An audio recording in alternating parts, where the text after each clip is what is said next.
todo empieza cuando mi hija hace la ouija en el colegio. Entonces entró la profesora, rompió la tabla y al romper la tabla el vaso tenía como humo. Entonces pues se rompió el vaso y bueno, pues el humillo se le fue a mi hija a la cara y desde entonces mi hija hacía unas cosas muy extrañas. Karanlık her zaman pusuda bekleyen bir şeytandır. Arkanı döndüğün anda seni kendi alemine çeker ve sen gerçek dünyada yaşadığını zannedersin. 1991 yılında Madrid'de yaşayan 15 yaşındaki Veronica, babasının ölümünden sonra onunla iletişime geçme arzusu duyar ve arkadaşlarıyla birlikte bir güneş tutulması sırasında ruh çağırma tahtası yani Ouija tahtası kullanarak bir seans yapmaya karar verir. Ancak seans sırasında işler ters gider ve Veronica evinde rahatsız edici doğaüstü olaylar yaşamaya başlar. Veronica'nın hayatı gittikçe kontrolden çıkar ve hem kendisini hem de küçük kardeşlerini hedef alan karanlık bir güç tarafından rahatsız edilir. Olaylar giderek ürkütücü bir hale gelir ve Veronica ailesini bu kötülükten korumak için çaresizce mücadele etmeye başlar. Film Madrid'de yaşanan ünlü gerçek bir vakadan ilham almıştır. Estefania Gutierrez bir okulda Ouija tahtası ile oynadıktan sonra bilinç kaybı, halüsinasyonlar ve nöbetler yaşamaya başlamış ve bu olaylardan birkaç ay sonra gizemli bir şekilde ölmüştür. Ailesi evde garip sesler ve paranormal olaylar yaşadıklarını polise bildirmiştir. Dostlarım, YouTube algoritmasında bir video ne kadar çok beğenilirse ilgili kanal o kadar çok videolarda önerilmektedir. Yani sizlerden tek isteğim videoyu ücretsiz bir şekilde beğenmek ve yorum yapmaktır. Bu kadar verilen emeğin karşılığı olarak videoyu izleyip beğenmenizde bundan sonraki yapacağım videoların daha kaliteli ve daha motive bir şekilde hazırlanmasına katkıda bulunabilirsiniz. Şimdi filmin gerçek olaylarına dönüş yapacağım fakat bu tuhaf filmin şimdiye kadar anlatılmayanları neymiş? Gelin bir bakalım.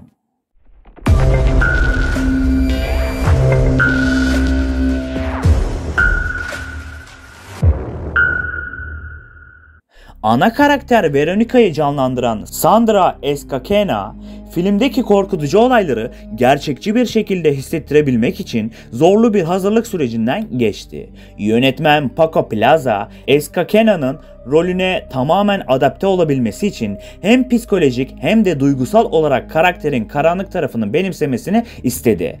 Filmde genç oyuncuların yer alması nedeniyle set ortamının korkutucu atmosferine rağmen ekibin rahat olmasına özen gösterildi. Filmin büyük bir kısmı Madrid'de gerçek mekanlarda çekildi. Bu mekanlar filmin doğaüstü ve rahatsız edici atmosferine katkıda bulundu.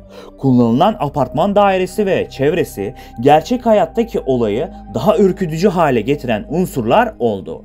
Evin karanlık ve boğucu atmosferi hem oyuncular hem de ekip için sürekli bir gerilim yarattı. Çekim süreci sırasında paranormal olaylarla ilgili belirgin raporlar olmasa da ekip üyeleri setin karanlık ve ürkütücü atmosferinin zaman zaman rahatsızlık yarattığını ifade ettiler. Özellikle Ouija sahneleri sırasında setin havası oldukça gerginleşmişti. Yönetmen bu sahnelerin çekiminde oyuncuların ve ekibin daha temkinli davrandığını ve ortamın doğal olarak gerilim yarattığını belirtti. Filmin korku atmosferini yaratmada kullanılan en önemli unsurlardan biri ışıklandırma ve pratik efektler oldu. Doğaüstü olayların yoğun yaşandığı sahnelerde görsel efektlerin yanı sıra pratik efektlere de önem verildi. Özellikle Veronica'nın çeşitli ruhsal halleri ve karanlık figürlerin belirdiği anlar oyuncuların üzerinde ciddi bir etki bıraktı. Paco Plaza, Filmin korkutucu atmosferini daha etkili hale getirmek için bazı sahnelerde müzik kullanmamayı tercih etti.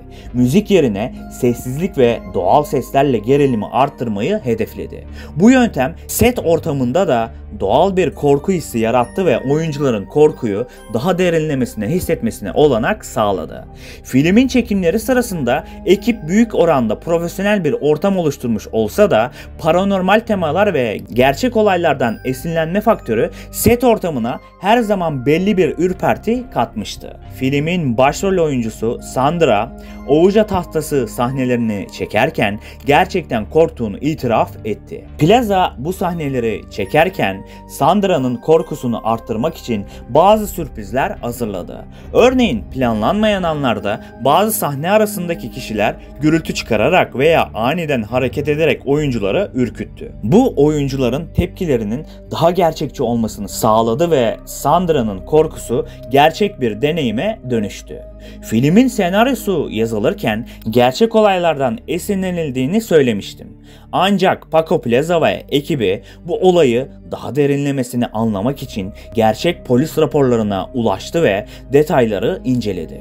Bu raporlarda yer alan açıklanamayan olaylar filme doğrudan ilham kaynağı oldu.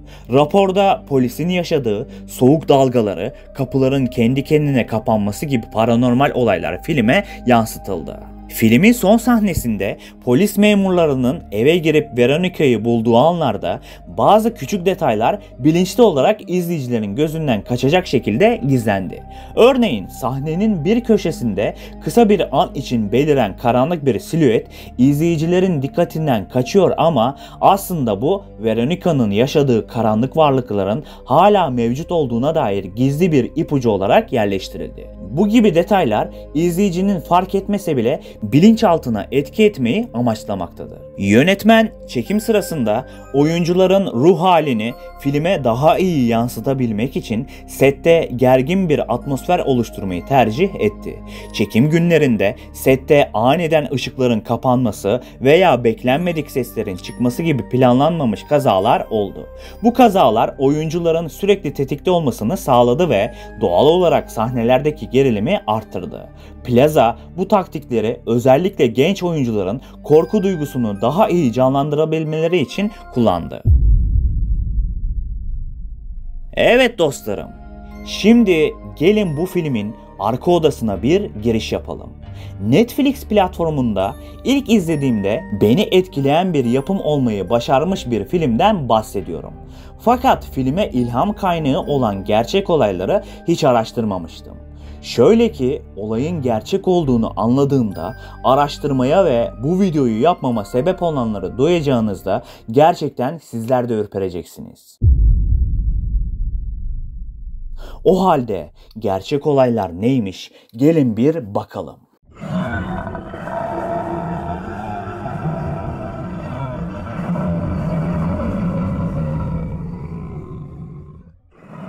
Madrid'in karanlık sokaklarında yankılanan bir trajedi, yıllar sonra bile insanların tüylerini ürperten bir gizem olarak kaldı. 18 yaşındaki Estefania Gutierrez Lazaro'nun hikayesi, sıradan bir genç kızın açıklanamayan ve korkunç olayların merkezine nasıl sürüklendiğinin bir kanıtı gibiydi. Her şey 1990 yılında Madrid'deki bir okulda başladı. Estefania ve arkadaşları bir öğretmenin yokluğundan faydalanarak Ouija tahtasıyla bir ruh çağırma seansı düzenledi. Amaçları yakın zamanda hayatını kaybetmiş bir arkadaşlarının ruhuyla iletişime geçmekti. Ancak bu masum merak çok geçmeden dehşet verici bir kabusa dönüşecekti. Seansın ortasında bir öğretmen onları fark etti ve büyük bir öfkeyle tahtayı bozdu. Tam o anda tahtadan yükselen siyah bir duman gözlerinin önünde Estefania'nın yüzüne doğru aktı ve onun burun deliklerinden içeri süzüldü. O anda genç kızın gözleri bir anlığına donup kaldı. Nefesi kesildi ve arkadaşları onun titrediğini gördü. Bu olaydan sonra Estefania'da garip ve ürkütücü semptomlar ortaya çıkmaya başladı. Geceleri nefessiz kaldığını, bilinmeyen varlıkların onu izlediğini söylüyordu. Gözleri karanlık odalarda bile gölgeler seçiyor, kulakları fısıltılarla çınlıyordu. Ailesi onun uyur gezer gibi dolaştığını, boş koridorlara bakarak fısıldadığını ve kendisini görünmeyen bir gücün çektiğini hissettiğini anlatıyorlardı. Daha da korkuncu, Estefania'nın yatağında bilinçsizce kasıldığı, ağzından köpükler saçıldığı ve gözlerinin arkaya doğru devrildiği görülmüştü. Aile onu birçok kez doktora götürdü ama ne beyin taramaları ne de testler herhangi bir fizyolojik hastalık tespit edebildi. Aylarca süren bu kabusun ardından 1991 yılının bir yaz gecesi Estefania aniden yaşamını yitirdi. O gece ailesi onu odasında yatarken buldu. Gözleri boşluğa bakıyor, elleri sıkıca yorganına kenetlenmişti. Kalbi durmuştu. Otopsi sonuçları kesin bir ölüm nedeni sunamadı. Doktorlar onun ani ve açıklanamayan bir ölüm sonucu hayatını kaybettiğini belirtti. Ancak ailesi onun bir hastalıktan değil, doğaüstü bir varlık tarafından alındığını iddia ettiler. Estefania'nın ölümünün ardından ailenin yaşadığı ev dehşet verici olaylarla çalkalanmaya başladı. Gece boyunca duvarlardan gelen tırmalama sesleri, kapılar kendi kendine açılıp kapanıyor, odalarda ağır adım sesleri yankılanıyordu. Aile Estefania'nın odasında sık sık bir karaltının belirdiğini ve korkutucu bir fısıltının duyulduğunu söyledi. Bir keresinde Estefania'nın küçük kardeşleri yataklarından çığlıklarla fırladılar. Üzerlerinde görünmeyen bir el tarafından bastırılmış gibi izler vardı.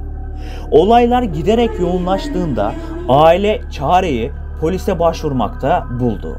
1992 yılında İspanyol polisi bu ürkütücü eve adım attı ve yaşananları raporladı.